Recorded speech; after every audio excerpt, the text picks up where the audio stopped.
My 22F fiance, 23M, wants to buy a Tesla right out of college. I don't think it's the best choice. He's pissed. Help. So, Mike and I have been living together for 2 years now, which isn't that long, but it's long enough that our fiancés have become entangled. We've been engaged for 1.5 years now, and together for just over 4 years. I genuinely love him, and we've both done a lot of growing up over the course of our relationship, and fortunately, we have grown together, not apart. However, neither of us are without our flaws. I'm still working on being a more direct communicator, for example. Anyway, the reason for this post, we pool our money into one big family pool, and have, since we got engaged. I'm better than he is at planning for things and setting up goals, so while we discuss everything and talk as equals and partners, the bulk of the responsibility of research and number crunching falls on me, which I am okay with. We're partners, and we each have our own strengths that we bring into the relationship. The budget is laid out as follows: emergency savings, retirement savings, future housing savings, wedding/honeymoon savings, current housing costs, includes all bills and average food costs, date fund, pet fund, health and fitness fund, transportation/auto costs, and then 2 separate funds for each of us to do with as we wish. I also ended up with a rather sizable inheritance, which he does not have access to. The inheritance is for the future, and I'm working on growing it. It's tied up in investments, and not something that we're factoring into plans for our near future. When budgeting, I pretend that it doesn't even exist. Edited to add this, as it's useful information. I know for a fact that he burns through his fund quickly. He always buys the latest released AAA game, shells out for several MMO subscriptions, and the rest is spent in in-game cash shops. I am 100% fine with this. This is not the issue here. The issue is that $1,000 recently went missing from our wedding fund. We're not planning a big wedding, and the wedding will, when all is said and done, cost around $2,000 itself, and I was hoping to have another $500 for the honeymoon. By the way, because I'd rather save for a nicer house, I agreed to no engagement ring and just basic $100 wedding bands. I'm the furthest thing from a bridezilla. That's a lot of money to just go missing, especially since we're both still students who are working somewhat crappy student jobs. I'm actually quite proud of myself for just calmly and bluntly asking what happened to that $1,000, and he informed me that he had reserved a Tesla Model 3 for himself. He could tell that I wasn't thrilled about that, and he asked if I was upset. I said yes, but I don't want to talk about it right now. He asked if I was going to do some research, and I said yes, and went off into my study area. Things have been a bit weird since then. He's angry with me because he doesn't feel like I'm supporting him, and he says I must not want him to have nice things, like his dream car. Now, I've already secured my first out-of-college job. On just my salary alone, we would be able to afford the Model 3, but I have strong feelings against living at your means right out of college. I personally feel like you should be living like you're still in college, as far as budgeting goes for the first few years, in order to be able to make big purchases like a house, and to set your future up for success. He had said that he agreed when we set up our goals together and discussed this, and I am hurt and upset that he didn't talk to me about this major purchase before going through with it. He still hasn't gotten any job offers that he's interested in. They didn't offer good enough packages, and I think he feels like he needs to get a better offer than me, because none of the offers were skimpy. They were on par with or slightly below mine. I feel like he's trying to spend money that we don't have for himself, without even thinking about how it could impact everything else. That $1,000 could have been shifted from the wedding fund to the moving costs fund, for example. I strongly feel like it could have been better spent. We are both still driving our beaters, but when we relocate for my job, we can easily get rid of them thanks to the amazing public transport that we will have available to us. We even talked out the plan for transportation months ago when my offer was still just tentative. TLDR. Fiance wants a Tesla. I want more information and to talk about it as a partnership, but he won't calm down. What do I do? Am I wrong to be upset and feel betrayed by all of this? How do I frame this so he doesn't think that I'm trying to take nice things away from him or otherwise stifle him? How do I get him to approach the topic more calmly? Also, is a Tesla, even a budget one, a smart choice right out of college? Relevant comments. OP added this in the comments. The thing that really gets me is that, assuming my job offer pans out, we will be moving to NYC. I'm not sure where he thinks a Tesla is going to fit into that plan that he was very much on board for. This just feels like it's coming out of nowhere. Commenter. Then this guy is just a moron. Is this really what you want to deal with the rest of your life? Oh. He's never done anything like this before, which is what's so hurtful to me. We generally talk to each other about purchases over $500, even if it does come from our individual allowances. It's what we've always done. This is just so out of the blue. I'm now wondering if this is just a warm-up for more things like this. I don't know. Comment. When someone shows you who they are, believe them. He is showing no remorse for stealing from your wedding fund, the wedding he wanted, and is now trying to make you the bad guy for ruining his dreams. Nice. Comment. First, I believe you can get the deposit back. The Model 3 deposits are refundable until they go into production. Maybe he was thinking it was reasonable to put it down just to hold a place in line, then reevaluate at a later date and get it refunded if it wouldn't work out. But this doesn't justify how he went about it, taking the money out of a together fund rather than his fund. He may be resentful that you want a wedding at all and are sacrificing his dream car for it, or feel that he doesn't have enough control of the finances. But again, you to talk about it to resolve this. Calmly. You sound like you're quite upset about this too. Please try to calm down and listen to his side, even if it does end up being as dumb as wanting a dream car right out of school. Oh, I wanted to elope, but he wanted the wedding. So I said okay, and planned a very frugal but still beautiful wedding for us that he didn't want to help with because he hates planning events. I'm upset because the person who I felt like was on the same page with me wasn't, and I do feel a bit betrayed, but I have listened to him. I sat there quietly the morning after when he laid out how much getting a Tesla, like all of his friends, are means to him. I still don't think it's a good enough reason to take our shared money without talking to me first for a car that he will never let me use. His words that came out when I was listening to him. Neither of us are more in control of the finances than the other, although I do more of the number crunching. When we pay bills, set goals, make purchases, etc., we talk everything through together. Comment. For a car that he will never let me use. So he committed to a $35,000 purchase without consulting you. 2. Has no job lined up, so you might be paying the whole $35,000. 3. And you can't drive it, even if you pay for it. Is this all correct? Comment. Who's putting the money in the joint accounts? Is it like 50-50? It's 70-30, with me being the 70. He does slightly more of the housework to compensate for it, and we do treat the finances as if they were 50-50. OP on the original plan for transportation when they moved to NYC. Our plan that we agreed upon and fleshed out when the offer became more than just a thought was that we would get rid of our current vehicles and get 2 really nice bicycles and otherwise plan to use public transit. So this Tesla thing is extra weird to me. This is nowhere near what our plan was.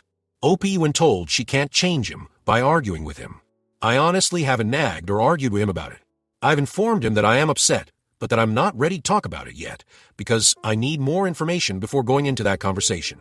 I came here to try to get some perspective on how to even frame that conversation. The only interactions we've had about it yet have been the night I found out about it, and the morning after when I asked him to explain his reasoning for doing what he did. I honestly do not see how I am nagging him. I have yet to express my personal feelings about this to him, because I honestly don't know how to get him to approach the conversation with me from a position that isn't adversarial. Since I said that I'm unhappy with his choice, he's been very mopey and making passive-aggressive comments about how I must not love him. I don't want him to have nice things, shit like that. I don't feel like that attitude is conducive to a constructive conversation, and I honestly am starting to worry that he might get physical with me if it comes out that I am not supportive of getting the Tesla and present to him all of the reasons why. Further, I'm still sorting out in my own mind all of the reasons why I'm not okay with this. Comment. I honestly am starting to worry that he might get physical with me. Wait a minute. This is a really bad sign. Has he gotten physical with you before when he's upset with you? Oh.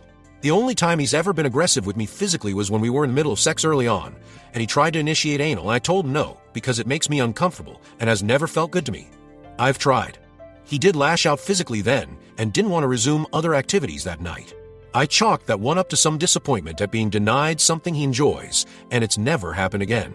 However, he's gotten physical with people when they've really upset him, which admittedly is rare, but at the same time is a worry in the back of my mind. I don't think it'll happen, but the possibility does have me worried, and I want to handle this as sensitively as possible. Update. I don't know how many of you want an update, but I'm giving one because I feel like I owe it to this community. Y'all save my ass and help me wake the fuck up. I read every single comment that was sent to me, and I took them to heart. I realized that my relationship with Mike is toxic and that I needed to get out of it. I graduate next month and have my dream job secured. I might be in pain right now, but it will pass, and I will build a life for myself. This all moved pretty quickly, This morning, I told Mike that I had to talk to him, and it was important. We talked about the Tesla and why he would commit to purchase something knowing full well that it conflicted with the standing plans and without even talking to me like a partner. He made a comment about not wanting to have to ask permission to buy something as simple and basic as a car, and I reiterated that he doesn't need permission, but he does need to include me in large plans that impact us both. I know that I sounded very rigid when it came to money in my post, but I'm really not. I'm just well organized, and I pride myself on that. There's plenty of room for spontaneity, and we both have somewhat generous pools of money to do things with, and I've never questioned any of his purchases before or wanted him to ask permission for anything. I just wanted to be included in the thought process. He told me that he was considering taking out a loan for the car, and we went through all of the reasons why that is a bad idea, especially with his massive student debt. He lashed out at me because I'm apparently approaching this from an unreasonable position of privilege in that I don't have any student debt, and I don't understand how all debt can be good. I don't have debt because I got some great grants and scholarships, and the meager loans I did take out have already been paid off. My education wasn't handed to me, as he was implying. I became emotional during our talk, and I told him that I had to call the wedding off, and I will be moving out because this is an irreconcilable difference, and I can't be with someone who doesn't share the same goals that I do, or at the very least has respect for me as a person. He didn't seem to care, and went back to his computer to play one of his games. That was several hours ago, and I've been busy sorting things out. We rent from his dad, and I was never on the lease, so I don't have a landlord to work anything out with since it was all under the table anyway. I still alerted his dad that I'm moving out, and he surprisingly wished me well and told me that he knows I'll be a success someday, and he's just glad that he'll be able to say that he knew me when. That hit me so hard. I'm finding that I'm more upset about losing his family than I am about losing him, at least right now. My parents are both gone, and his family stepped up majorly and made me feel like I still had family. Anyway, untangling assets has been very easy. Since we did maintain separate accounts, I just deposited money into his for his spending account, and we're only legitimately joint on the wedding account. I'll get that closed down this week. I'm writing off the $1,000 as a loss, and will let him deal with the Tesla mess on his own. Who knows, maybe he will sort everything out, but I didn't want to go along for that ride. I'm writing this from my best friend's place. She's insisting that I stay here with her until I have to leave, and I am so thankful for that. I had never told her all of what was going on with us, and she was horrified that he'd do any of what he did really. She offered to round up her brothers and cousins and go give him a talking to, which made me laugh. She's sweet, and she's helping me cope with my feelings about everything that happened. I'm feeling sad and down, but I'm also already feeling relieved. Most of my things are already out of the apartment and are in my friend's garage, and I'll be getting a storage unit this week as well. But she's telling me there's no rush. Gah, sorry for all the rambling. Anyway, thank you all for helping me see all of the things that I didn't want to see or couldn't see, because everything had just been so normalized. I'm now apartment hunting, so I won't even be restricted as far as what kind of place I'm looking for. So that's another bright point. I'm a weird mixture of sad, angry, relieved, and excited right now. Thanks, Reddit. TLDR. Dump the motherfucker and I'm moving to NYC on my own. Relevant comments. Commenter. I understand this is a difficult time for you, but let me say that I am so proud of you for recognizing that this will be better for you in the long run. You don't need someone like him to drag you down when you're so full of potential and have worked so hard. Go find yourself a beautiful apartment, because you really deserve it. Oh. Well, the tentative plan is to find the cheapest, smallest place I can, in a still relatively safe area and save until I can find something better, and have a better idea of where in the city I want to live. It's weird to just be totally free, but I like it. It's the first time I've ever been entirely alone. I think this will be a good thing in the long run. At least I hope so. Commenter. Do you care that he didn't care that you left at all? I do, but I think I'm still a bit in shock over everything, to be honest. I needed to get out ASAP once everything really hit me. Holy shit, was that toxic. However, I don't think the reality of the breakup itself has hit me yet. I'm glad that I have a few months to process and grieve and move on before needing to move to New York and start that job. Comment. Good for you, girl. So proud of you. You're certainly an inspiration to this girl who doesn't know how to get out of a shitty relationship. Honestly, having a bunch of random people who don't know me scream at me like, "What the fuck are you fucking doing? Are you a moron?" help a lot. The outside perspective and the fact that no one answered the question I was asking, rather answered the question that I was too afraid to ask, gave me the nudge to really breathe, take a step back and evaluate all. And then something clicked inside of me and I had to make it happen. I'd probably still be with him, had I not gotten these outside views, because honestly, taking some distance, it was obvious. I guess what I'm trying to get at is, you can do it too. I guess we all have to get to our breaking point first though, where we say, hey, I deserve better than this, and I'm not going to take this shit. Reddit gave me the courage to do that. You keep doing what you need to, and you'll be out soon enough too. I have faith in you, random internet stranger. You've got this too. Story 2. Am I the a-hole for not leaving my own birthday party to drive my best friend home? I, 26 female, have been best friends with Jake, 27 male, for over 6 years. We work at the same company and are also planning to go on a work and travel trip together soon. This situation happened last Friday, which was my birthday. I had planned a big family gathering with over 20 guests, some of whom traveled over an hour to be there. Jake was invited, and he told me he would come. The night before, we went grocery shopping together, but while sitting in the car, he suddenly told me last minute that he wouldn't be attending because he picked up an extra shift at work. I was a little hurt because we always celebrate our birthdays together, and he didn't need to take the shift. Our company has plenty of people who have covered it. But I accepted it and moved on. On my birthday, we were texting before his shift. For context, Jake doesn't have a driver's license and usually relies on public transport or walks. I do have a license, but I don't own a car. I use my mother's when I need it. That afternoon, he mentioned that he would have to walk home because public transport stops running at a certain time, something he already knew when he took the shift. He also told me he was feeling a bit sick and asked if I could pick him up and drive him home. Our boss even told him he could leave 2 hours early to catch the last bus if he needed to, but he chose not to. I told him I couldn't leave my own birthday party just to pick him up and drive him home. I had guests over, food and drinks to serve, and I felt it would be rude to leave when people had put in time and effort to celebrate with me. He replied, "Can you just leave for 5 minutes and drive me home?" I explained that it wasn't just a 5-minute trip. I would be gone for at least 30 minutes in total. He replied with a dismissive that okay. Later, I checked Find My make sure he got home safely and texted him, apologizing that I couldn't drive him, reminding him that I normally do, but I really couldn't leave my own party. That's when he got angry and told me my behavior was unacceptable and that I was just making excuses. For further context, I do drive him home fairly often, even when I'm not working the same shift as him. But this time, I had a prior commitment, one that he was originally supposed to attend. I reminded him again that our boss had told him he could leave early to catch the bus. At this point, he started arguing that the town is dangerous at night, but we've both lived here our entire lives, and nothing has ever happened to us.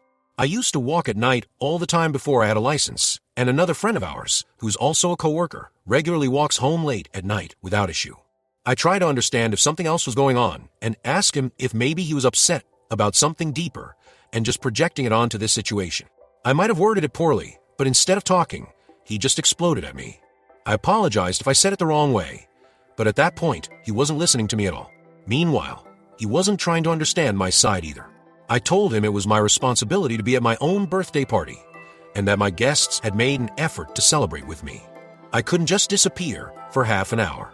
He dismissed that and told me I was a bad friend, a bad sister, because I said I wouldn't drive my sister home either if I had prior commitments and it wasn't an emergency, and that my priorities were all wrong. In the end, he told me he didn't want to see me for a while. I am honestly confused and questioning our friendship after this because of how he reacted. I really tried to understand his side, and I get that he was hurt, that I wasn't there for him when he needed me. But at the same time, I couldn't just leave my own party if it wasn't an emergency. Now, I don't know if our friendship can bounce back from this, or how I'm supposed to rely on him moving forward. If this is how he reacts to something like this, what happens if we end up in a similar situation while traveling?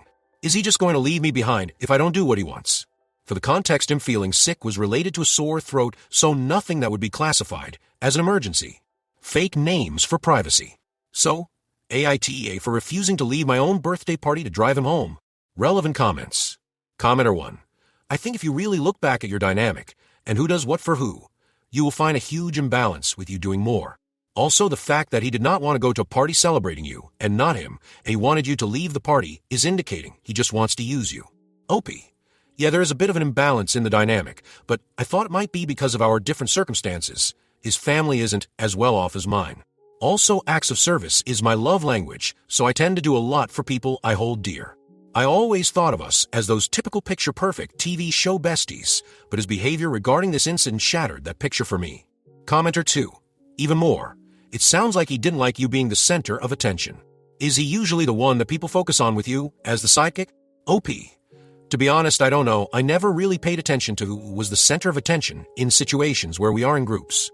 But not that I think about it, we have been to a party lately where he separated from me for pretty much the whole time to go off with another friend who we haven't seen in a long time, but I thought it's because they haven't seen each other in months and didn't really pay attention to that either and stayed with other friends. Commenter 3. Thus was kind of what I was thinking. He sounds manipulative. No one is going to leave their birthday party to give someone a ride home. It's incredibly rude to leave a party in your honor, and I'm 99% sure that is common knowledge. Either there is something else going on, or he fabricated this whole thing as a test. OP. And he told me that he has talked to others about it, and not one of them disagreed with his point of view. That made me a bit insecure if I am the asking out here, but I think the comments are debunking it. Thanks, y'all. I just would love to know what he told those people, or his thought process for that matter, because I would never react this way. The test could be a plausible explanation. He might have felt the need to test me before we go to another country for 1 year. That's the other thing I need to figure out, because if that is how he is reacting to something like this, I can't rely on him, and even if our friendship survives, I can't go to another country with him as support system. Commenter 4. I don't think you can rely on him. In order to figure this out, since this is a years-long good relationship, you need to sit down face to face with him. At some point, you also need to say that you're reconsidering a move to another country. Following up with this is a very important issue to you. You'll have your answer after that conversation. OP. Yes, I think you are right, but I think I'm feeling to hurt at the moment. I should collect my thoughts first, and might give him time to do the same before considering a face-to-face conversation about it. I never thought he would have the need to test me or something, because we have already been so integrated in each other's lives. Update. Next day. I know this is an early update because my post is just a few hours old, but I thought I will compress more information and some things that happened in the last few hours into an update. First of all, thank you all for the helpful comments. I never expected so many people to relate to this. I'm so sorry for everyone who has gone through something similar. To clarify something I've seen speculated in the comments, there are no romantic feelings involved. He's gay, so there was never any romantic interest between us. After reading a lot of comments and reflecting on everything, I've decided to go no contact, aside from necessary work-related interactions. I've also made the decision to go forward with my work and travel plans alone, because I simply can't trust someone like this to be my emergency contact in another country. I had a long conversation with my parents and showed them the chat. My mom actually broke down crying. She told me she's seen narcissistic behavior and red flags in him for years, but things have gotten worse in the last few months. She said this has been weighing on her, and when she laid everything out for me, I finally saw the bigger picture. Even though it wasn't a romantic relationship, I now realize he was isolating me from other friends and family, always trying to make himself the center of my social life. He even tried to insert himself into most of my other friendships, and looking back, anytime I made progress in life, he would find a way to hold me back or drag me down. My dad told me that some of the recent arguments I've had with my family were actually their way of trying to get me to see what was happening, but I just didn't recognize it until now. He also said he's relieved I won't be traveling overseas with him. My parents reassured me that while this will be hard at first, I'll heal, and cutting ties now will make things easier in the long run.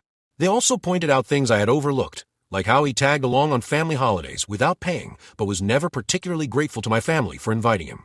I've started talking to one of our mutual friends about what happened.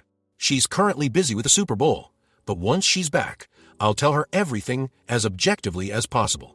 I don't want to trash talk him or damage his reputation at work, but if coworkers ask, I'll be honest about why I've distanced myself. I genuinely do wish him the best, and I hope he works through his issues and finds happiness. But I'm done. My mom breaking down in tears was the final straw for me. Even though a lot of my social circle overlaps with him, I know I'll eventually sort everything out and move on. It honestly feels like a friendship divorce, but I think this is a necessary step. I need to reevaluate who my real friends are and how they treat me, and I might need to cut ties with a few other people along the way. I actually texted one of my close friends joking that we're getting a divorce and that I'm filing for custody of her. I really hope she won't be manipulated by him, but right now, I need to be prepared for anything.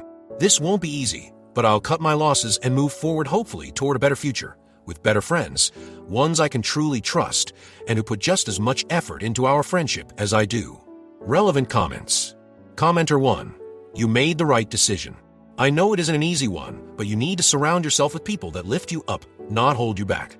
I'm hoping he fades away into the background, but I seriously doubt it. He's going to play the victim to everyone. Just be prepared. You owe him nothing, and you owe others no explanation. Everyone always has an opinion, and not a single one of them matters unless they have your best interest at heart. OP. Yes. Sadly, I'm playing the victim in the trash. Talking me could happen. I sure hope he has enough decency to just move on. But I am glad that I will be leaving the country for an extended amount of time soon and get my time to really distance myself and get to experience a new culture and hopefully find new friends along the way. Commenter 2. I'm so glad you're pulling away from him. That ** hole was going to destroy your existence. OP. My mom told me the same thing, and she also told me she's glad I got out before it is too late. I'm just glad I have my support system in place, and I will steadily work towards distancing myself. Commenter 3. He overreacted the way he did because he had the whole evening of your birthday planned out. He intentionally took an unnecessary shift, setting himself apart from your party and your time with your friends. He declined the suggestion of leaving 2 hours early, which would have made it possible for him to have a ride home, because he was used to you caving to his manipulations and just knew he could convince you to leave your own birthday party for him. He'd already had a false narrative contrived in order to keep you gone longer, keeping you away from your friends and preventing you from being celebrated by anyone other than him. When you held your own, therefore having and maintaining your self-respect, he didn't get his way. This was foreign to him, and he couldn't handle it. Now he's doubling down and still trying to manipulate you. His silent treatment was orchestrated to get you to come running and apologize, but even that isn't working. I'm so proud of you, because this seems like something big that's needed to happen for a long time. He sounds emotionally immature and very self-serving. Get ready. He's going to try to make this rough for you if you let him. OP. Thank you, but I will try my best not to let him try anything again. I'm even thinking of changing my job after the work and travel. Commenter 4. I was wondering. Because he chose to pick up a shift at work. He chose not to attend your party. He chose to stay at work when he could have gone home early. He chose to not take the bus home. These were all his choices. Story 3. Am I the a-hole for walking out when I saw my ex-boyfriend? Okay, so I am 21, female, and my ex-BF is 20. 3 days ago, my BSF invited me to celebrate Thanksgiving with her and our other friends. We were able to invite partners, siblings, etc. My older sister, 24, arrived before I did, so a little over a while later. She texted me, but I was driving, and my phone was on DND, so I couldn't read her message. Plus, I don't want to risk getting a ticket. And also, before I left my house, she called me and said that she drove to my BSF's house an hour earlier because BSF needed help with something and I don't know what it was. Well, when I finally arrived at my BSF's house, I parked into the driveway and got out. I made sure to double check if I had locked my car or not before I headed inside. The door was unlocked and I didn't need a knock because my BSF says that we aren't strangers and that she trusted me most. Sweet, but either way, I still texted her to let her know that I had arrived and she reacted with a thumbs up. I opened the door, walked inside, and closed it behind me. I walked inside the living room. No one was there. I then went to the dining room, and everyone was sitting there while some were setting up the table, placing plates, forks, spoons, napkins, etc. However, when I took a few steps inside the dining room, I saw my ex sitting on the side of the table where I could clearly see his face, and my brain really said, oh hell no, and without thinking for a second, I turned around, opened the front door, and walked out. I still had my shoes on, so I was quick to leave. I thought that no one had saw me, but when I got into my car and started the engine, I heard my BSF shouting my name. I know this might sound rude, but I didn't even glance at her and drove off immediately. I got a few texts from my BSF, but I didn't hear any notifications because I had my phone on DND, but when I did, I was already home and received like 10 plus messages from her, and they were all pretty much the same. Hey, my name. Why did you leave so suddenly? Dinner hasn't started yet, and you're already gone. Where did you go? Did something urgent happen? Why did you leave? She be acting as if my ex wasn't there, like, girl, was I being paranoid? Or was my ex really there? I just left her on read and haven't spoken to her or anyone else yet. Even today, when she called me, I didn't answer.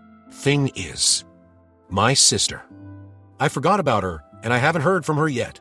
Loudly crying face. I did text her before I wrote this post, but she hasn't responded yet, so in the meantime, I'll be waiting for her response. Oh, and the message she had sent me said, yo, my name. Your ex just arrived with my BSF's name, S brother. Did you know that he was coming? I responded with no. Edit. The dining room and the living room were in front of each other. For example, Dining room on the left, living room on the right. If any of y'all have any questions, feel free to ask. Relevant comments. Commenter 1. Just be open about it. My ex was there, and I just noped out. Figured no one needed the drama. OP. I wanted to tell her about him, but I didn't know what came up to me that made me shut up. But I did text her today, and she hasn't responded yet. Commenter 2. One would think that your BSF would know that you wouldn't be comfortable being around your ex. Your BSF's brother is TH for bringing him, and frankly your BSF is a bit of an AH for not making him leave then pretending like she didn't know why you left. She absolutely knew why you left, and a real BSF would have warned you. OP. I didn't think of this TBH. Thank you for telling me. I'm going to have a talk with her eventually. Commenter 3. This is not a friend. She knew he was there and didn't warn you. It doesn't matter if she invited him, probably did, or if she knew someone else brought him, she knew. She knew you broke up and wouldn't want to spend holiday with him. She set you up to create drama. She is not a friend or good person. OP. Thank you. I'm starting to think about it now, and it's actually quite confusing to me. She never hid something from me before, but now that she did, I feel like there's something wrong. Update. 2.5 months later. A quick recap. Sorry if it's long. A month earlier before the incident, my best friend and I planned on spending Thanksgiving/Christmas together, like how we used to do most of the times. That same week, she suggested that we spend it at her house, and maybe I could spend the night there, which NGO was a great idea, so I agreed. Well, fast forward to Thanksgiving. I arrived at her house, and the door was unlocked, so I just let myself in. To make it clear, we've been best friends for many years, so it was normal for us to just go in each other's house at some times, especially in events, without knocking. And if you're going to ask, yes, she gave me permission to. Once I was inside, my eyes immediately spotted a familiar figure who definitely was my ex, sitting at the side of the table where I could clearly see his face. I didn't even hesitate and immediately turned around and left. My best friend then tried to chase me down by yelling for me, but I was already gone by then. I definitely didn't ignore her loudly crying face, and like everybody else who went through the same situation, as soon as I drove back to my house, I had over 10 plus messages from her, basically asking why I left so early even though I had just arrived and that dinner was going to start soon. I left her on scene. So, sorry, I forgot to mention that my sister was going to be there with us Oswell, and that she arrived earlier, before me for 2 reasons. 1, my BSF needed her to be there for help with decorating, cooking, and other stuff, all related to the event. But while my sister was there, she saw my ex arriving with my best friend's brother and texted me right away, but I couldn't respond or see the text because I was already driving to my best friend's house, and like I said in my last post, my phone was on DND because I didn't want to risk getting a ticket. The second reason is that I had some really important stuff to do which, for some privacy reasons, I'll be keeping private. Sorry for the confusion. I only responded about 2 to 3 days later BC. I still couldn't believe what just happened that day. In the text, I said, "Hey, why didn't you tell me that my ex was going to be there? In fact, why would you or anyone invite him, knowing damn well what he did to me in the past?" Well, she didn't know what to say to that, and left me on scene for a couple of hours before texting me back, apologizing and saying that she didn't know that he was coming. I told her that that was bullshit, and that she knew damn well that he was going to be there. She still hadn't answered me yet. The update. Sorry to disappoint, but nothing much happened. After I sent that text, she never bothered to reply. Before I even knew it, she blocked me. Why? Ick. Maybe she's hiding something from me. Ick, I shouldn't be saying that and suspecting her, considering us still being best friends, but I can't help it. I've never heard from her or seen her again. I tried asking our other mutual friends about her, and they all said that they didn't hear anything from her ever since that day.